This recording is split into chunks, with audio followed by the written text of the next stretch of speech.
Segue, to continue at once with the next musical selection or composition. Segue, to make a transition directly from one section or theme to another. Segue, to move smoothly and unhesitatingly from one state, situation, condition, or element to another. Segue, to perform in the manner of the preceding section. Segue, to make a transition from one thing to another smoothly and without interruption. This is Segue with Dean Aldemaro Romero, a weekly program exploring the lives and work of the people of the College of Arts and Sciences at Southern Illinois University, Edwardsville.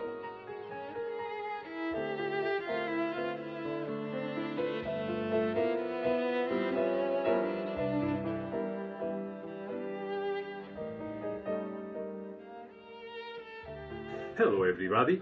Professor Raúl Rodriguez was born in Havana, Cuba. He obtained his master's degree from the School of History and Social Sciences at the University of Havana, where he is a researcher and professor at the Center for the Study of the United States Studies and teaches history of English-speaking peoples. He is currently visiting Southern Illinois University, Edwardsville. Welcome to Segue, Professor Rodriguez. Welcome. Thank you very much. You have taught a number of courses in different institutions of higher education around the world, actually, not just in the United States. And I would like to speak with you about some of those experiences. So first of all, why that interest that you have in teaching in American colleges and universities? Well, for me, it's an important learning experience, and to be able to teach and hear and share with my peers all the experience of teaching in a different environment and in a different set of objectives in many ways. It is very, very much something that I enjoy coming here and exchanging my expertise in some of these areas, and also conveying to the students some of the topics that I've been researching for so long. It is a different experience also because in Cuba we are more used to having a rather teacher-centered class. Here there is a more opportunity, and the students are more leaning towards engaging in conversation and going into discussions of different topics, which I find very interesting and very enriching. Okay. Now, one of the topics you have been teaching about is the Cuban Revolution. And of course, every time that we use the term revolution, we remember there have been revolutions all around the world. The American Revolution and the Russian Revolution and the French Revolution. What makes the Cuban Revolution unique when compared with other revolutions in modern history? Well, the Cuban Revolution, in my view, it's quite unique in one way. It was a genuine social upheaval. It's a continuation of the Cuban struggle for self-determination, first vis-a-vis Spain, and then it was really a struggle to try to change the condition of neo-colonial relations we have with the United States. It has been a quite popular revolution who has had to go through different moments in its history, and many times trying to being forced back to the drawing board, back and forth to correct things and to direct or go in a different direction, not radically, but to adjust to different. So there's been a evolution, there's been pragmatism, but there's been a profound and genuine idea of trying to improve people's lives, and also to serve to the best aspirations of the Cuban people, which is national sovereignty and self-determination. It's interesting that you mentioned that in a way it's a continuation of the struggle for independence from Spain.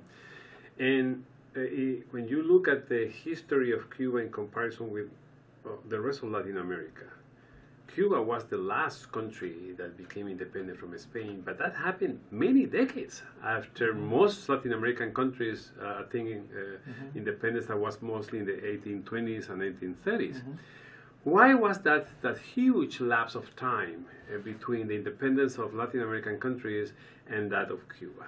Well, it is true that Cuba came in some ways late to independence as compared to many areas of Latin America or the Latin American republics.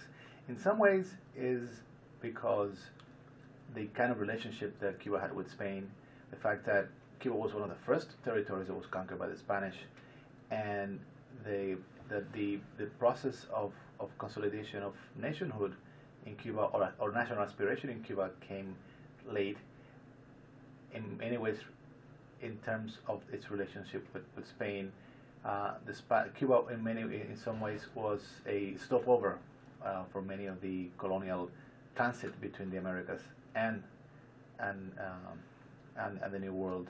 And also, we may think of this, that Cuba, because of its geographical location, was object of, in some ways, desire not only by Spain but also by Britain, and later on by the United States. So it was a process that made the Cuban evolution towards nationhood and the national aspiration come a bit late as compared to the rest of Latin America. If you see, for example, that even Haiti in the Caribbean had a revolution in 1804, we really our evolution into this came a bit late as compared to the rest of Latin America, which is a fact. Yeah. Okay. Now, I was wondering that when you explain all these facts to different American audiences, I'm sure you have an idea that probably most Americans don't really understand the Cuban Revolution. They see maybe just a caricature, takeover, and communism, kind of the Cold War rhetoric. So, to what extent do you think the American public in general, and particularly the people in power, in Congress or the executive, really understand what the Cuban Revolution was all about? Well, I honestly think they do not understand much about that. Like I said earlier, in my opinion, the Cuban Revolution, it's indigenous, it's genuine, it's something that's homegrown. It's not the result of an international communist conspiracy. It's the result of the evolution of Cuba's national sentiment towards independence and self-determination. Of course, at the time of the Cuban Revolution, the world is divided into two, into East and West, to put it simply. And that gave a strong ideological slant to all the ways in which this process was perceived by the United States, and not only by the ruling people in the United States, but also by the general public. There's this perception, or lack thereof, which makes something, the Cuban Revolution, something very distant and something people do not understand. I would really, one of the things that would really contribute to better understanding in between the two countries is that the people of the United States would know more about what has gone on in Cuba and the relationship that Cuba and the United States have had for so many years. Now, when you talk to students in this country, people who are in their late teens, early 20s, these are people who never lived through the Cold War, so they don't have this type of background. How do you see them reacting to your story, to the history of the Cuban Revolution? Well, it's interesting because, as I said before, many of them, and you've also said, they didn't live through the Cold War. They do not have a broad knowledge of how things have played out over the years. And when they really come across the facts, and they come across the readings and the debates and the discussions on this, they find that there are many things that they could have done the same, that there are many things in common with the Cuban process and many other processes in the world. And they find that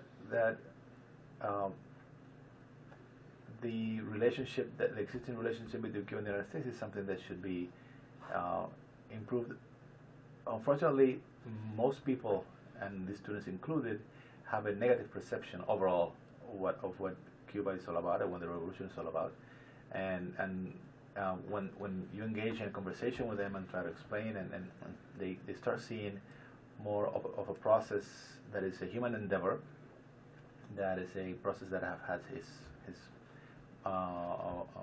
successes and his setbacks, and they understand a lot more, and they turn out to be even at times more sympathetic with the whole process. Now, something is interesting when some of the few things that some part of the American public knows about the history of Cuba actually has to do with the United States and has to do with independence. And we're talking about basically two things. One is the Rough Riders, the Teddy Roosevelt and all that, and then the explosion of the Maine. Tell us about what was the real influence of those two historical facts in the entire process of independence for Cuba. Well, it's interesting. Still, in a lot of the collective memory in this country, people tend to think that the United States gave Cuba its independence. In some ways, I would have a rather different opinion about that.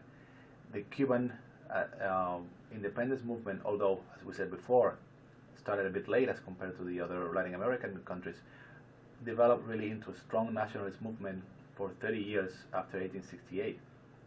By 1898, when this was really a strong movement that had made long strides in the struggle for independence, and militarily was in a position to defeat the Spanish in the next month or 6 months or so, the United States government intervened in this war. This war was essentially a war between a rising power, which was the United States, with designs over the Caribbean basin as the next frontier, and a declining power that was Spain, that clung to his last colony as his last prized possession. As the result of that is very clear. The Spanish left Cuba, and the United States came into Cuba and established their instruments of how to dominate Cuba in a neocolonial way. The main essentially was the event that triggered, or was the last event that made the United States really participate militarily in the war. We're not going to go into the more specifics of the main. There are even still some conspiracy theories around that, whether it was a self-inflicted attack, whether it was an accident. The fact of the matter is that this is the event that the United States military and government used as the final pretext to participate in a war that was, like I said, an imperialist war between a rising power which wanted to or needed for their own interests to control the Caribbean basin as the door to the Western Hemisphere, and the declining power, which was really Spain, a once flourishing power that dominated huge areas in Latin America, who was by then only clinging to his last two big possessions, which was Cuba, Puerto Rico. Yeah. Okay. Now, most people don't know this, but actually the United States had some desires about Cuba from early on in its history, and there was even some plans to annexate Cuba to the United States. Tell please our audience a little bit about that history, because most people don't know about it. Well, it is, yeah, you're absolutely right. Since you would even say as early as during the Thomas Jefferson administration, when you look at some of the writings and some of the documents that are available, one of the most striking ones happened around in the 1820s, when the United States was about to enunciate its first foreign policy doctrine, which was the Monroe Doctrine. Jefferson wrote to Monroe that Cuba is the most interesting addition that we could make to our system of states. There's also phrases and documents that speak about the fact that Cuba is within sight of our shores, that Cuba is compared to a ripe fruit, that if it's severed by the tree from a tempest, would gravitate towards the Union. So, and there are countless examples of documents, newspaper articles, famous phrases by members of the United States governments at different moments from the 1820s to the 30s or 40s. There were even attempts at buying Cuba. President James Polk offered $100 million to buy Cuba in 1848. What a bargain. But if you see that yeah, but if you see that today, I mean, 40 years later, Louisiana was purchased from the French for 14.1, and I'm talking about the whole Louisiana, all the way up to the Great Lakes, and they're offering $100 million for Cuba. That's a show of interest, and because for the Southerners, Cuba would have been a nice fit as a slave state. So there's a long history of relationships, of different kinds of relationships between Cuba and the United States that should be really taken into account whenever we want to study or look at this relation. And that is something that I try to explain to students, to my students in Cuba and my students here whenever I go, that it's not that simple and as having a conflict between a small island and a big country, but this has deep historical roots. Now, I mean, in addition to the Louisiana Purchase, of course, there was also the Alaska Purchase from the Russians, which so that wasn't going to be unprecedented in American history. No, Alaska was purchased in 1867, and I think the price was roughly 7 million, 7 point something. Yeah. So they've done that in the past, and Cuba would have been one more southern state at that time. Now let's get into a hypothetical thing, because something that historians like to do lately. Let's assume for a moment that Cuba would have gained its independence at the same time that all Latin American countries in the 1820s, for example. Having that happen at that time, do you think that the United States will have tried to take over Cuba that early on? Well, in some ways, when you look at the history of the period, one of the things that was prevalent in the mind of the U.S. ruling class was that they would maintain Cuba in Spanish hands rather than let the British take over Cuba. So probably, or maybe, there would have been a bigger interest in Cuba, but one of the main things that and it's in the documents, is that the United States government would not let the British take over Cuba. And they, for many years, after the attempts of purchase failed, they tried to maintain, they never recognized, for example, the Cuban rebel forces when they fighting the Spanish. They always supported the Spanish government. So that tells you that in some ways their main objective was to keep Cuba out of British hands, and when the time was right, they would move in and secure Cuba one way or another as they're part of the sphere of influence. So what happened in 1898 might have happened some years before, but it was obvious that the United States, as a growing power in the region, aspiring to hegemonic control, would have always looked at Cuba as one part of an interesting addition and a way that would be part of the Union. I was reading the other day in the newspaper that there were going to be joint military maneuvers between the United States and Vietnam, a former enemy, a place in which about 60,000 Americans lost their life. It was a very painful episode in American history, but now they are good friends. Obviously, Cuba does not represent, and even the State Department recognizes it, does not represent a threat to the U.S. national security. So what's going on? What is the reason why this is still so complicated? Is it because of history, or is it something else? Well, I would my answer to that would be that there are historical and geopolitical considerations in the ruling class of the United States, rather than, because when you look back, the Cold War is over. As you said, Cuba is not a threat to the United States. Cuba, in many ways, is cooperating with the United States in some aspects, and there's no reason why the United States policy is not consistent, because they have relations with countries that have similar systems or political systems like the Cuban. They may argue that Cuba is not a liberal Western democracy, but neither is China or Vietnam or Saudi Arabia, and the United States have a very good relation with them. So when you look at the reasons and the rationales for this kind of conflict, in my view, the only explanation left standing is the historical and geopolitical explanation.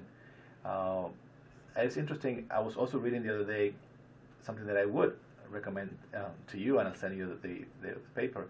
It's a paper by an American historian of Cuban descent. His name is Lou Perez, and he calls that the U.S. Cuba policy is an obsessive compulsive behavior. And he goes back into history and explaining some of these things, because that's a question that most people here and many, I get that question asked hundreds of times. Why? Why, if Cuba's not a threat, if the Cold War is over, if there's no Soviet Union, if there's no export revolution, if there's no this or that, why still there's no way that there seems to be no way that they could have a normalization of relations? Yeah. Well, I mean, one of the things that is, I think, also find very interesting is that there was this recent poll that shows that the majority of the American public says that we should have normal relations with Cuba. So for politicians who are always looking at the polls, it should be a no-brainer. In fact, there are many people in the business community, that tends to be the conservative community in this country, that want to have the ability to do business with Cuba. So it seems that it's something else. It's something in the math, let's put it this way, of this relationship that is hard to understand. It is very hard to understand. As you said, as we speak, yesterday, which is Thursday 29th, today's 23rd, 30th, the president of the Chamber of Commerce of the United States is in Havana, and there are many people who are. There is a growing constituency in this country in favor of a change in relation. But still, that brings me back to the first idea about the historical and geopolitical aspects of this, which maintain this kind of tension. The bottom line of this tension, in some ways, is that Cuba has tried to break from the U.S. sphere of influence, has tried to break from U.S. control and design, and at times paternalistic policy, and that's what cannot be tolerated by the U.S. government. It all goes back to the same idea. It's much more complicated than that. It's difficult to put it in a short radio program, but it is an overall, and I would really present that idea over and over again. It's about historical and geopolitical considerations. Some people even say psychological considerations, that this kind of conflict keeps, still there. Let me turn the tables for a second and let me ask you, are there people in Cuba who are afraid that if the relations between the two countries normalize, somehow the political and especially the economic might of the United States can kind of, quote-unquote, take over Cuba in certain areas? Well, I can only speak for myself, and I really am not afraid. I mean, I think that a normal relation between Cuba and the United States, where there will be trade, travel, cultural exchange between the two countries, a normal way to operate. That a political conflict between two neighbors is something that is not a normal state of affairs. So if I would have to decide, I would really favor a normalization of relations, and it would be. I would agree that it would be a challenge for the Cuban government at the time, whenever it happens, to manage that relation, with the best interests of the Cuban people at heart and in mind. Not to open the country up only for the predators of the multinational corporations, but to do it in a way that would be beneficial for Cuba and for the United States as well. But to have there will be a lot of benefits from a normal relation with the United States: travel, trade, cultural exchange, scientific exchange. So Cuba would benefit a lot, and so in some ways with the United States. But of course, the asymmetry is in favor of the United States. So I do not know if there is anybody in the Cuban government that does not wish to do so.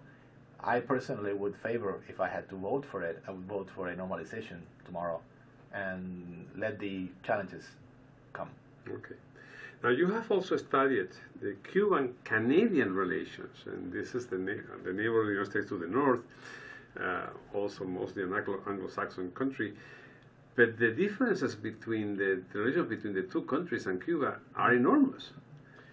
Well, actually, the relation with Canada would be a model of relation between two countries that have political differences and different political systems, and at the same time are able to conduct a normal relation. Canadians travel to Cuba. 1 million Canadians, more than 1 million Canadians travel to Cuba every year as tourists or as they're freely able to travel back and forth. The economic relations are quite good. You could even argue that the current Canadian government is in principle more to the right than the government of the United States in many ways in their domestic politics. And still, there is a normal relationship, a relationship in which they're based on the potential benefits of trade and interaction, which is something that would be a model for the relation between Cuba and the United States. The difference in many ways is that Canada doesn't have geopolitical aspirations the way that the United States have, and there are many other intrinsic elements in Canadian political culture that make it easier to work or to establish links with countries that are essentially not exactly as their political system works. Well, you have currently visiting Southern Illinois University, both campuses, the one in Carbondale and the one here in Edwardsville. So I would like to tell us in a minute and a half or so, what do you expect to happen after these contacts, after these relationships that we have developed?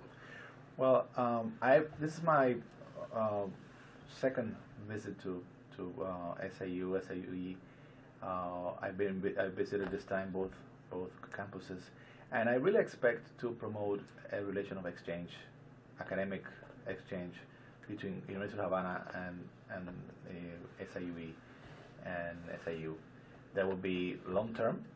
That would be beneficial for both institutions, and that will contribute to generate a climate of academic scholarship and mutual respect between institutions and both communities. So you believe that this kind of academic exchanges will help to improve the relation between the two countries? Absolutely. I think that the relations that already exist and expanding these relations would show that when things are done in a professional way, where things are done in a rigorous way, this is an asset for both, and it shows that we can be partners and could benefit from learning from each other. Well, thank you very much to Professor Raul Rodriguez of the University of Havana, who is visiting this area, and we had this opportunity to talk about Cuban history and Cuban-U.S. relations. And next week, we're going to have Professor Kim Bozark of the Department of Theater and Dance at Southern Illinois University, Edwardsville, who will be talking about on marketing and staging combats for theater. So stay tuned.